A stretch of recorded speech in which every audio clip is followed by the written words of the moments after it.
Hi, my name is Aria McIntosh, and I'm going to be reading The Highwayman by Alfred Noyes, one of my favorite poems, as an extra credit assignment for class. The wind was a torrent of darkness among the gusty trees. The moon was a ghostly galleon tossed upon cloudy seas. The road was a ribbon of moonlight over the purple moor, and the highwayman came riding. The highwayman came riding up to the old inn door. He'd a French cocked hat at his forehead, and a bunch of lace at his chin, a coat of claret velvet, and breeches of brown doe skin. They fitted with never a wrinkle, his boot were up to the thigh. He rode with a jeweled twinkle, his pistol butts a twinkle, his rapier hilt a twinkle, under the jeweled sky. Over the cobbles he clattered, and clashed in the dark inn yard. He tapped his whip on the shutters, but all was locked and barred. He whistled a tune to the window, and who should be waiting there but the landlord's black-eyed daughter, Bess, the landlord's daughter, plaiting a dark red love knot into her long black hair. And in the dark in the dark old inn yard, a stable wicket creaked, where Tim the ostler listened. His face was white and peaked. His eyes were hollows of madness, his hair like mouldy hay. But he loved the landlord's daughter, the landlord's red-lipped daughter. Dumb as a dog he listened, and he heard the robber say, "One kiss, my bonny sweetheart, I'm after a prize tonight, but I shall be back with yellow gold before the morning light. Yet if they press me sharply and harry me through the day, then look for me by the moonlight, watch for me by the moonlight. I'll come to thee by the moonlight, though hell shall bar the way." He rose upright in the stirrups. He scarce could reach her hand, but loosened her hair in the casement. His face was like... He rose upright in the stirrups. He scarce could reach her hand, but she loosened her hair in the casement. His face burnt like a brand. As the cascade of perfume came tumbling over his breast, he kissed its waves in the moonlight. Oh, sweet black waves in the moonlight. Then he tugged his rein in the moonlight and galloped away to the west. Part 2.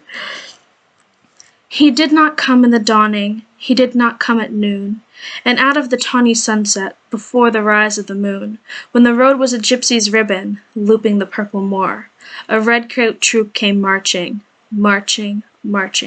King George's men came marching up to the old inn door. They said no word to the landlord, they drank his ale instead, but they gagged his daughter and bound her to the foot of her narrow bed. The two of them knelt at her casement, with muskets at her side. There was death at every window, and hell at one dark window, for Bess could see through her casement the road that he would ride.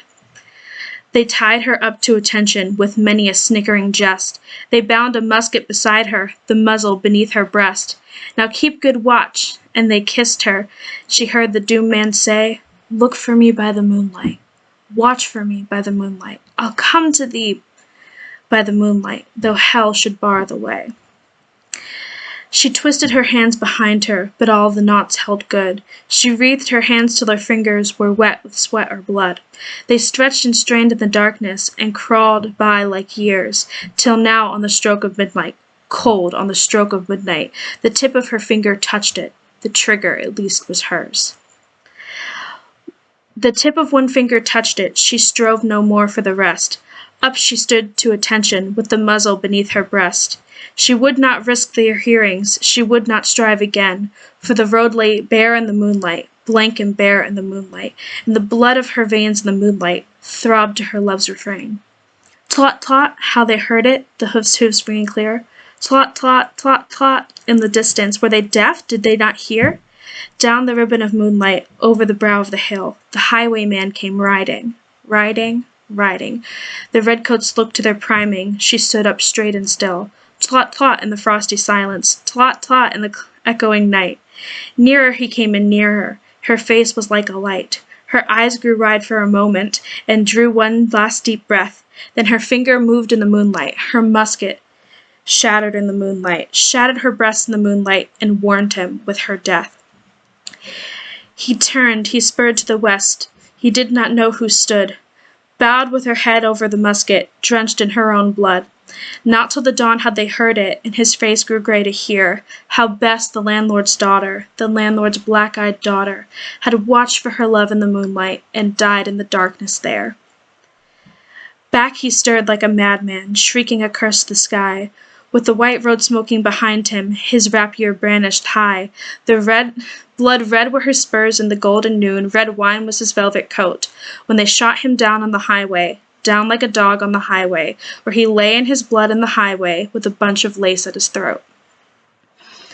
And still of a winter's night they say, when the wind is in the trees, when the moon is a ghostly galleon, tossed upon cloudy seas, when the road is a ribbon of moonlight over the purple moor, the highwayman comes riding, riding, riding.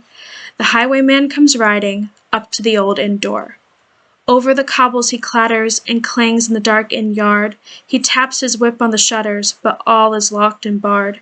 He whistles a tune to the window, and who should be waiting there but the landlord's black-eyed daughter, Bess, the landlord's daughter, plaiting a dark red love knot into her long black hair. That was my favorite poem, The Highwayman by Alfred Noyes. Thank you. Good night. Bye.